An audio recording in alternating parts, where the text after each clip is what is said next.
Okay, many of us know the parable of the Good Samaritan that we remember today. And I think it's important to put a little background into this and to understand. Luke is writing his gospel at a time when there's Gentiles joining the church and how to integrate. And for the predominantly Jewish background people of the churches, which they would predominate well into the 2nd century, how to receive and accept the non-Jewish people coming into the church. So you have that kind of thing that a lot of times, and this is part of the parable, that you may be of the true religion, but you're not necessarily living and acting and loving the way the God of that faith would want us to live and act. So the Samaritans, who are they?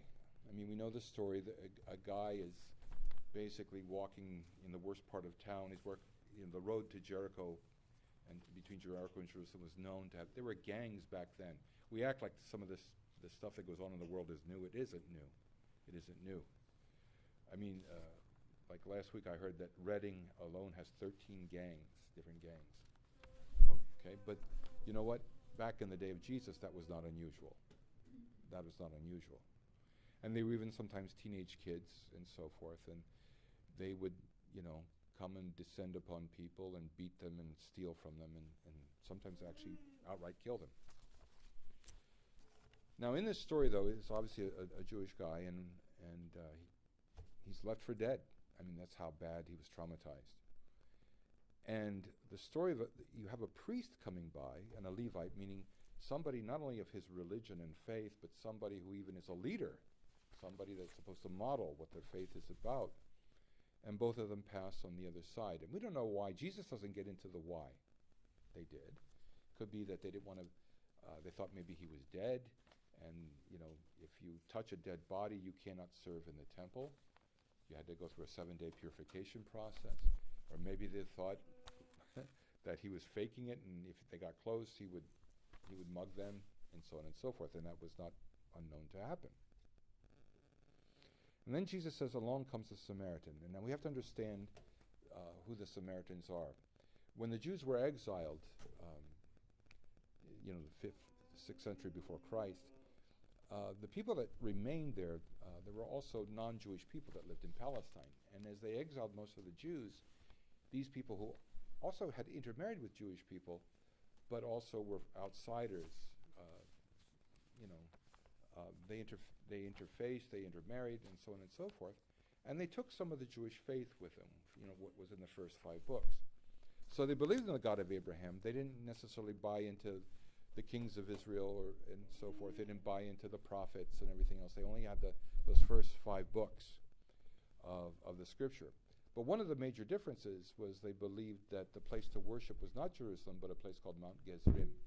And by the way, if you go today to the Holy Land at the time of the Passover, you can actually go and see the whole sacrificial, in the sense of the religious ritual process of Passover being done among the Samaritans to this day. But when the Jews started coming back, there was friction. The 3rd century before Christ, they started coming back, and there's friction. Nehemiah, we read the story about wanting to rebuild the temple. They are given permission by the Babylonians, who are the occupiers at the time.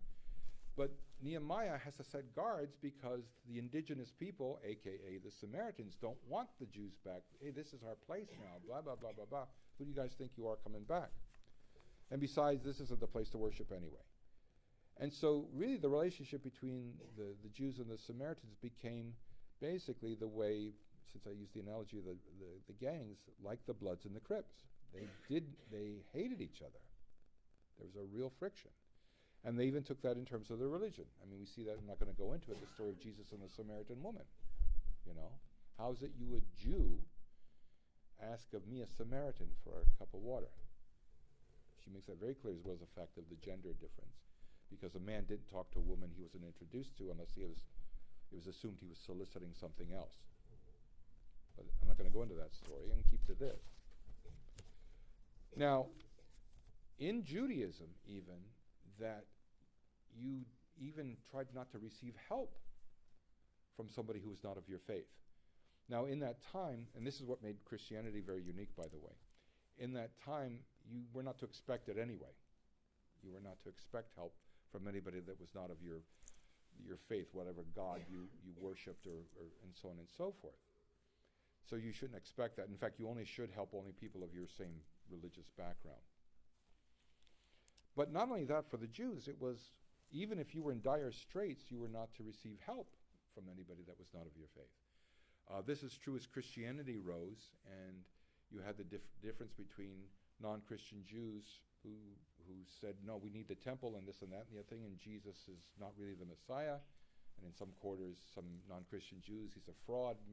Mary actually got pregnant, by some Roman soldier and so on. This is all a farce and everything else. And Jesus was a charlatan and a deceiver. And then you had, of course, the followers of Jesus who said, we are the real Israel. This is because Jesus embodies what Israel is really about. So you had these two groups, each claiming to be Israel, type of thing.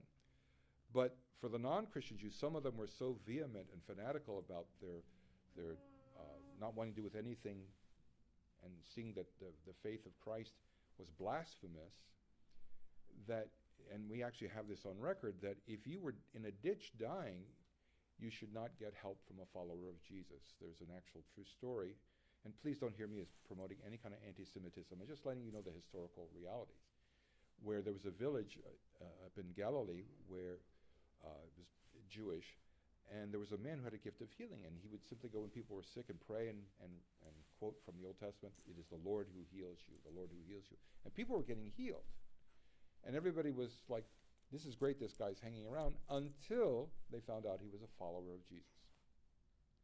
Then it was like, keep away from him, nothing, I don't care if you're dying, don't get help from this guy. Okay.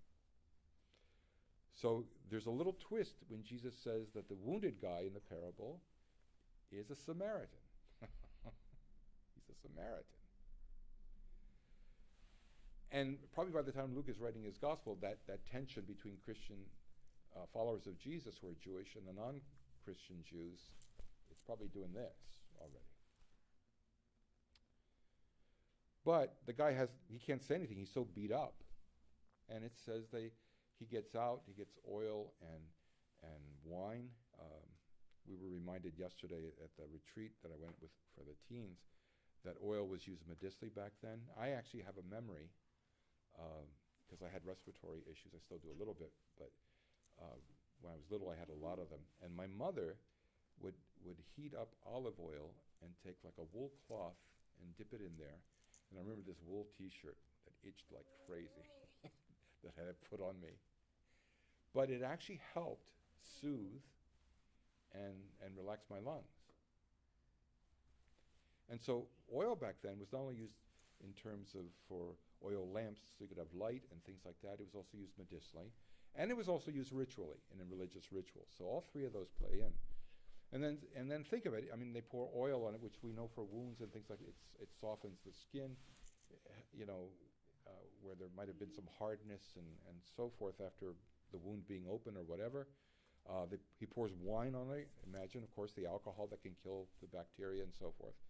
And he wraps the guy up and he takes him to an inn and says, look, keep him here. He gave him 2 denarii. 1 denarii was like a day's wages for a laborer back then. He gives him 2 denarii. And he says, and take care of him. And when I get back, whatever else he needed, please take care of it, and I will pay you.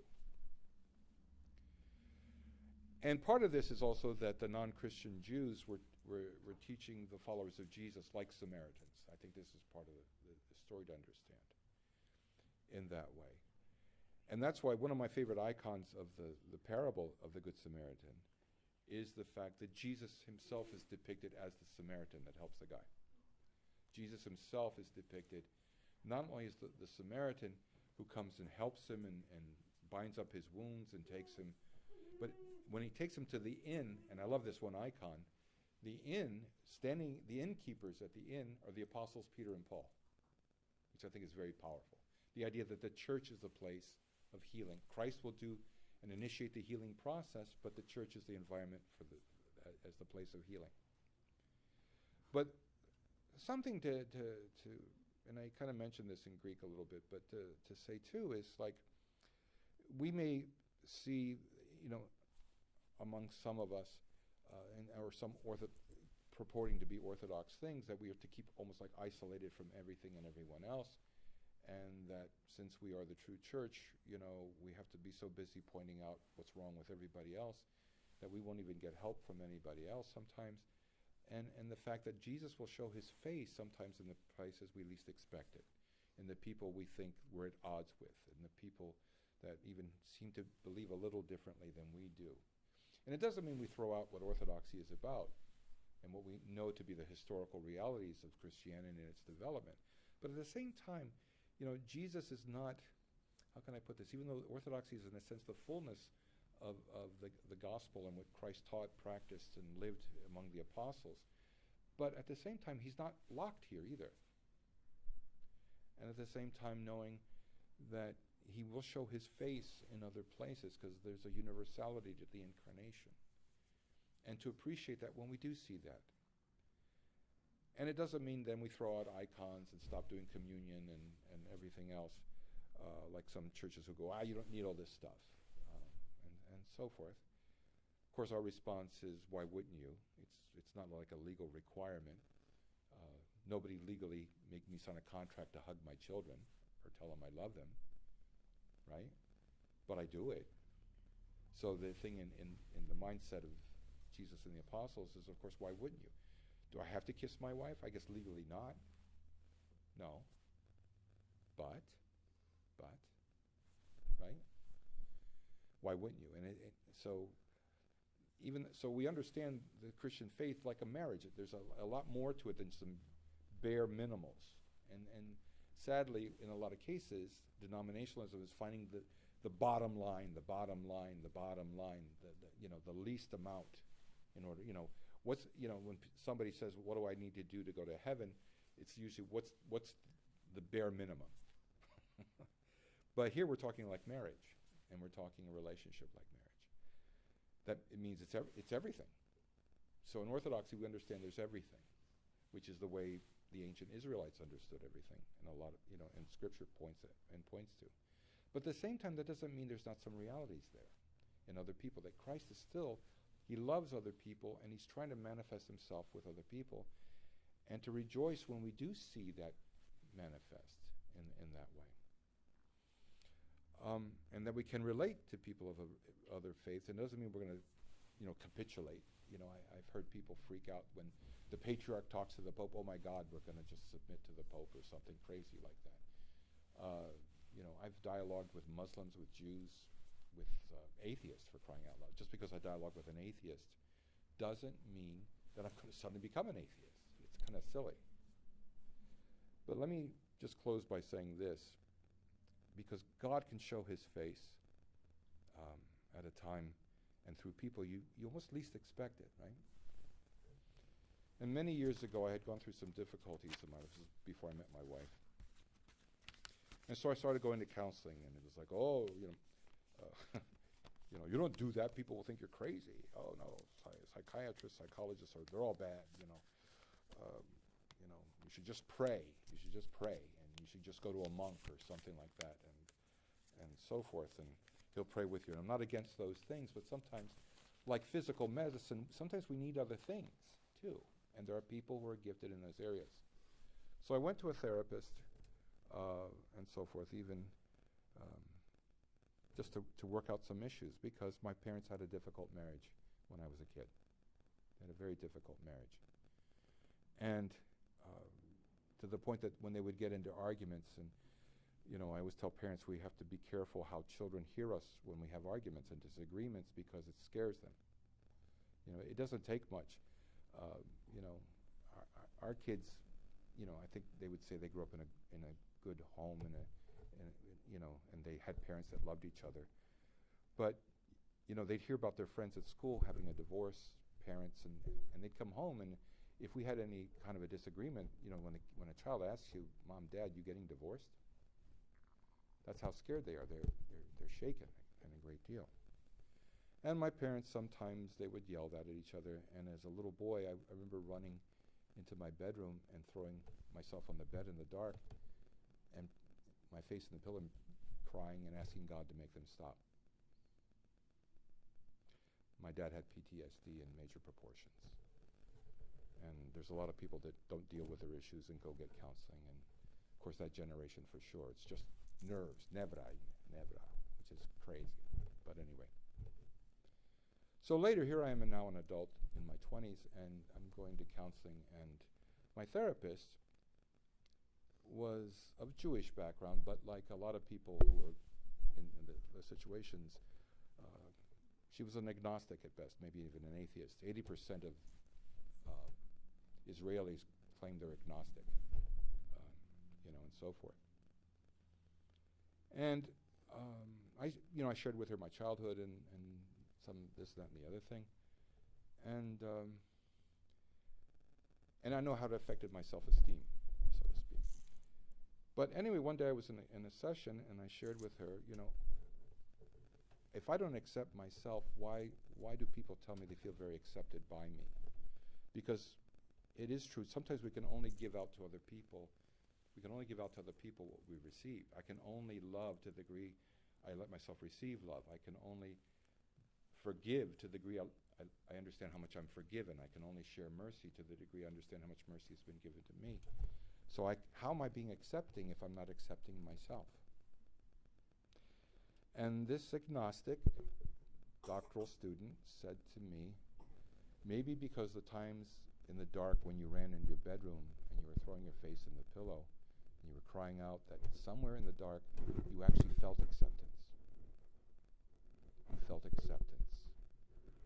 And the acceptance you felt in that time of fear and so forth is the acceptance you're sharing with them.